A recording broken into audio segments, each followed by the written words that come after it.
السلام عليكم بنات، ان شاء الله تكونوا بخير وعلى خير. ان شاء الله غادي نديروا واحد ميني بيتزا كيجيو صغار زوينين فشين، مقادير مضبوطين كما العاده. بسم الله. غادي ناخذوا 2 كيسان ديال المدافي، مع معلقه كبيره السنيده، معلقه كبيره ديال الخميره معجونه، و3 المعالق ديال الحليب بودره. كنخلطوهم مزيان حتى ينسجموا لينا، ومن بعد كنضيفوا كاس ديال الفينو. كنخلطو وكنخليو العجينه ديالنا ترتاح غير واحد تقريبا واحد 5 ديال الدقائق هكذاك، ولا على حسب الجو. من بعد كنضيفو معلقه صغيره ديال الملح،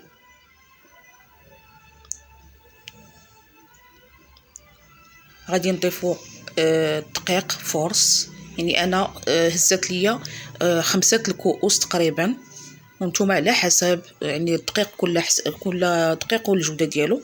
هنا نكهت بالزعتر، ممكن انكم تضيفوا الابزار، انا اكتفيت بالزعتر صافي. وخلطت مزيان حتى انسجمت ليا ديك العجينه كامل، يعني ماشي تتلاصق بزاف، يعني تكون تجمعات وصافي، ما تكونش كتلاصق.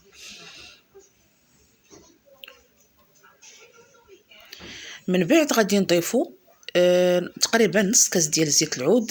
زيت الزيتون الصراحه كتخليها كتجي مفشفشه وخفيفه بزاف، كتبقاو تدلكو في العجينه حتى كتشرب داك الزيت كامل. كنخليوها حتى كتضعف الحجم ديالها، ونديروها هكذا فوق سطح العمل، نحيدو منها هذوك الغازات.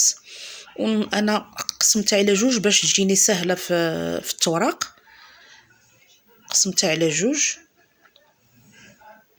من بعد كناخذوا رشيت واحد شويه ديال الفينو وورقتها بالمدلك.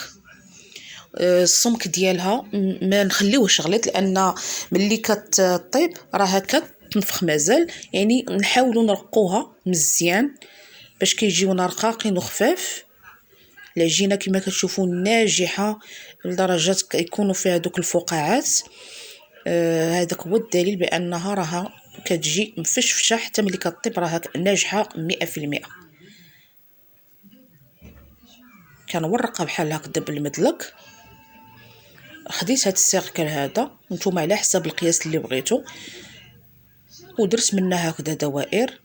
العجينه اللي شاط ليا البنات رانا درت منها 2 بيتزات متوسطين، يعني ما كملتش في هاد الميني بيتزا. درت هاد راه تبارك الله كتخرج، يعني هاد العجينه هادي راه كتخرج لينا تبارك الله بزاف.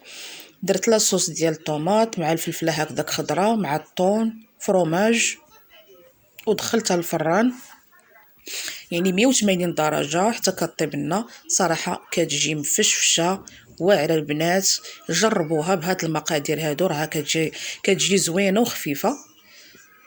ولا عجبكم الفيديو البنات ما تنسونيش دائما من الدعم ديالكم.